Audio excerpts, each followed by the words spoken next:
श्री स्वामी चरित्र सारामृत कथासार अध्याय पहिला. मंगलाचरण. श्री गणेशाय नमहा.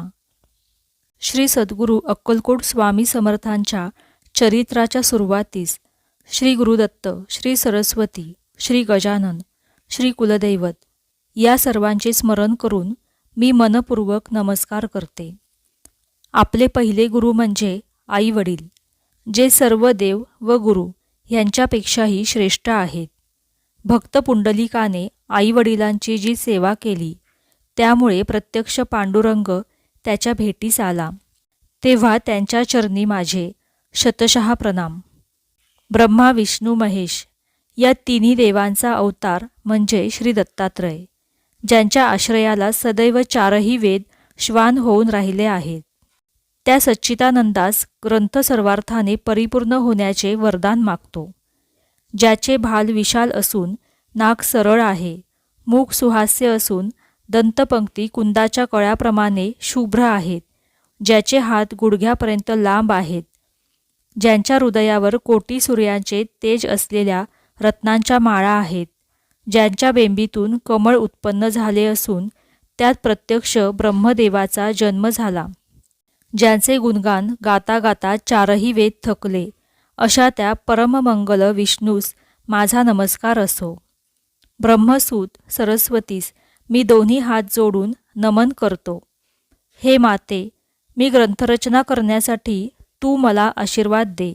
मी अज्ञानी व मूढमती असून मला काव्यरचनेचे ज्ञान नाही, तेव्हा हे माते सरस्वती मला प्रसन्न होऊन आशीर्वाद दे.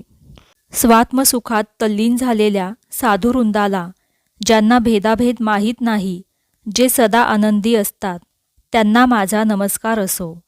कविकुल शिरोमणी कवी कालिदास, ज्यांची ग्रंथरचना पाहून विडणही माना डोलवतात, त्या श्रीधर स्वामी व वामन पंडित यांना माझा नमस्कार. संत कवी तुकाराम महाराज व त्यांच्यासारखे इतरही संत कवी, त्यांना मी विनंती करतो की त्यांनी माझ्याकडून त्यांच्यासारखी सुंदर ग्रंथरचना करून घ्यावी. 1856 साली स्वामी महाराजांनी जेव्हा अक्कलकोटला प्रवेश केला तेव्हा भारतावर ब्रिटिशांची सत्ता होती. स्वतःला सुशिक्षित सुधारणावादी म्हणणारे काही लोक धर्माविरुद्ध आचरण करून सामान्य लोकांना वाममार्गाला लावत होते. तेव्हा अशा लोकांविरुद्ध स्वामी महाराजांनी कार्य करून त्यांना परत धर्ममार्गाला लावले. लोकांना नाना प्रकारचे चमत्कार दाखवून भक्तिभावाने वागणाऱ्यांचे मनोरथ पूर्ण केले.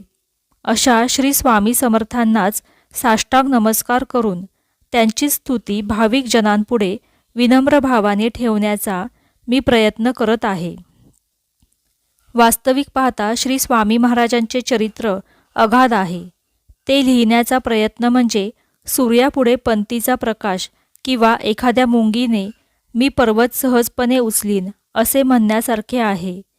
तेव्हा हे दिनांच्या कैवारी श्री स्वामीनाथ, हे ग्रंथलेखन आपल्या कृपेने पूर्ण व्हावे हीच इच्छा. आता मुख्य म्हणजे वाचणारे किंवा ऐकणारे श्रोते, जे महापंडित व चतुर असून विडणही आहेत, त्यांच्यासमोर मी लिहिलेले कवित्व ठेवतो. मला माहीत आहे की ते थोर श्रोते सद्गुणांचे पारखी आहेत, तरी हे सर्व श्रोते माझे हे लिखाण वाचून नक्कीच कौतुक करतील. श्री अक्कलकोट निवासी महासिद्ध श्री स्वामी समर्थांनी अनेक लीला केल्या. त्या सर्वांचे सविस्तर वर्णन करत गेलो तर एखाद्या समुद्रासारखा हा ग्रंथ वाढत जाईल. म्हणूनच त्या चरित्ररूपी महासागरातून अत्यंत अमोल असे काही मोती मी या ग्रंथात घेत आहे. तरी आपणांसारख्या सुजनांनी प्रेमाने या ग्रंथाचा स्वीकार करावा. एखाद्या विस्तीर्ण उद्यानात प्रवेश करून त्यातूनच काही सुंदर सुगंधित फुले वेचून माळ्याने त्यांचा सुबक हार गुंफावा. त्याचप्रमाणे हा कवीही चरित्र सारामृताच्या रूपाने काही कथारूप निवडक कुसुमांचा हार प्रेमाने आपल्या गळ्यात घालीत आहे. आपण त्याचा स्वीकार करावा, अशी दोन्ही हात जोडून आपणास प्रार्थना करतो. या फुलांचा सुगंध आपल्या मनास तृप्त करील, शांत करील. आता येथेच प्रास्ताविक थांबवून पुढे अत्यंत अनमोल अशा कथा मी आपणास ऐकवणार आहे. यात विष्णुकवी केवळ निमित्त मात्र असून करते करविते दयाळू कृपाघन श्री स्वामी समर्थच आहेत. हे श्रोत्यांनी कृपया ध्यानात घ्यावे. शंकरासारखे विरक्त, सूर्यासारखे तेजस्वी, यमासारखे दृष्टांना शासन करणारे आणि भक्तांना माते समान प्रेमळ अशा श्री गुरु स्वामी समर्थांच्या परमपावन चरणांवर ज्ञानरूपी मधु मिळावा यासाठी विष्णुकवी भुंगा होऊन रुंजी घालणार आहे. श्री स्वामी चरित्र सारामृत ग्रंथ म्हणजे स्वामी लीलांची विलक्षण पाखरण आहे. प्रेमळ भक्तांनी अत्यंत आदराने आणि आनंदाने याचे सेवन करावे. अशा प्रकारे श्री स्वामी चरित्र सारामृत अध्याय 1 समाप्त. श्री स्वामी समर्थ.